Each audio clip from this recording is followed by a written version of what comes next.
All right, let's dive right in. Today, we're unpacking one of the most complex, most extraordinary sets of allegations I've ever come across. And what's wild is, they all come from just one person, a former software engineer who worked at both Google and Twitter.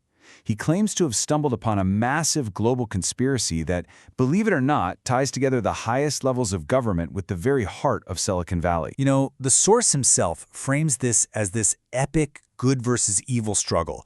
This quote right here really sets the tone for a story that honestly feels like it was ripped from a spy novel.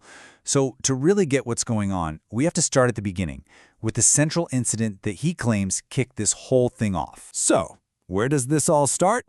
Well, the entire story is built on an allegation of what could be one of the biggest intellectual property heists in history, and it's aimed squarely at Google's most valuable asset. Now, you might think you know what Google's biggest secret is, right? Their main search algorithm, the PageRank, the secret sauce. But according to our source, who is actually an engineer on the Google search team, the company's most valuable, most guarded secret is a piece of the puzzle you've probably never, ever heard of. He's got a name for it, Nav Boost. And he claims this isn't just one signal among many. No, he says this is the absolute core of Google's power. It's the jewel in the crown that makes Google, well, Google. He says its theft is what launched this entire global conspiracy. And get this, the scale of what he's claiming here is just staggering. He talks about internal experiments they ran at Google where they would literally just switch Nav Boost off. And the result? Search precision would just collapse. A catastrophic drop of about 90%. That's how powerful he alleges this one signal really was. So why steal it? Well, the allegation is that this wasn't just about gaining knowledge. It was about enabling a massive secret market-sharing deal. His story goes like this. Amazon allegedly used the stolen code to dominate all the popular high-volume searches, what we call the head queries. Think laptops, TVs, that kind of thing. Meanwhile, eBay allegedly used it to capture the long tail, all those million of super specific, less common searches, which, when you add them all up, are incredibly valuable. Okay, so if a heist this huge actually happened, who would have the power to pull it off? The source points his finger at a really powerful and, frankly, very famous group of people, connecting international politics directly to Silicon Valley's biggest names. And the command structure that the source lays out is, well, it's remarkable. He claims at the very top, the puppet master is Diosdado, a high-ranking official from Venezuela. Then he alleges that working with him are some of the biggest players in tech, people like Elon Musk and the founder of eBay, Pierre Omidyar. And to make it all happen, he names key insiders at Google, like his own former manager, Mayor Thakur. He brings up this term over and over again, the PayPal Mafia. And for him, this isn't just some catchy nickname.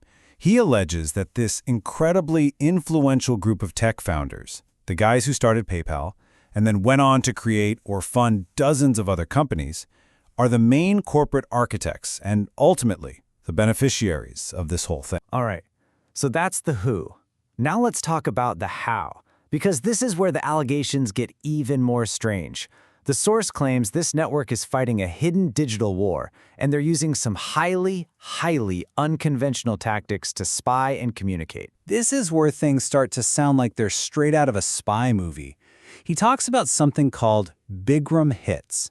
The idea is that they use specific two-letter combos on vehicle license plates to secretly identify their own spy cars. He even theorizes that the whole system is based on a core concept from Google's own search tech. Then there's their communication. He claims they're using military-grade techniques like bouncing signals off commercial satellites.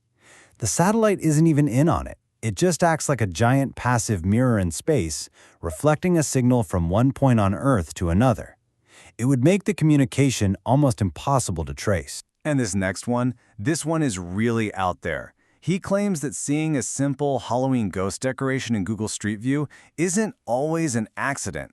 If a house is already in the network's private database, he alleges that a ghost marker is a signal, a sign that the house belongs to a high-level network operative. So what's the point of all this? What does it all mean? Well, the source argues that by pouring so many resources into this secret digital war, the network is making a classic textbook strategic mistake. He theorizes they're essentially fighting a war on two fronts, one digital, one conventional, and that could be leaving their traditional defenses, their actual military capabilities, spread thin and dangerously vulnerable. And it doesn't just stay in the digital world. The allegations get incredibly personal. The source describes this campaign that he claims has weaponized the very systems we're all supposed to trust, our legal system, our medical system, to harass him and even cause him physical harm. He lays out this incredibly detailed four-step plot that he claims was designed by multiple, coordinated people to give him a fatal heart attack. It starts with a doctor, moves to a pharmacy, involves a running partner who's a nurse, and even his running coach. He presents this as a highly calculated, multi-pronged attempt on his life. And it's not just physical threats. He claims the legal system itself is being used as a weapon against him. He points to a lawsuit filed against him by his homeowners association over a simple no trespassing sign. To him, this wasn't about a sign.